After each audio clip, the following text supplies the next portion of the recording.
السلام علیکم۔ S H O جناب ناڑی تھانے کے سعادت بٹ صاحب، جنہوں نے بہادری سے ماشاءاللہ مقابلہ کیا وکٹوں کا، اور جس میں وہ زخمی بھی ہوئے اور فوری طور پر انہیں ہاسپٹل منتقل کیا خان میں۔ ہماری دعا ہے انشاءاللہ جلد از جلد وہ صحتیاب ہو جائیں اور پھر دوبارہ اپنی ڈیوٹی جو ہے بخوبی سر انجام دیں۔ اور ہمیں ایس ایچ او جناب سعادت بٹ صاحب جیسے آفیسرس کی ضرورت ہے ہمارے ملک کو، قوم کو، پاکستان کو،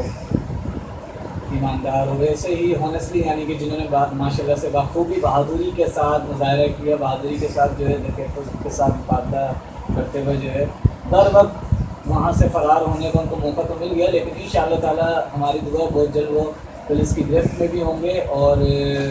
بخوبی بس ہم دعا گو ہیں مشن نیوز کی جانب سے کہ ایس ایچ او سعادت بٹ صاحب کو اور دیگر وہ آفیسر جو ماشاءاللہ اسی طریقے سے اپنی ڈیوٹی نبھاتے ہوئے ایمانداری کے ساتھ شہید ہو گئے ہیں یا زخمی ہو چکے ہیں، جو بھی جہاں پہ بھی جس کسی بھی حال میں ہیں، اللہ پاک ان سب کو صحتیابی عطا فرمائے، اور مجرموں کو جو ہے ان کے اختتام پر بہت جلد جو ہے وہ قانون کی گرفت میں لائے عمل میں لیا جائے انشاءاللہ تعالیٰ۔ السلام علیکم، عبید الرحمن کو اجازت دیجیے، اللہ حافظ۔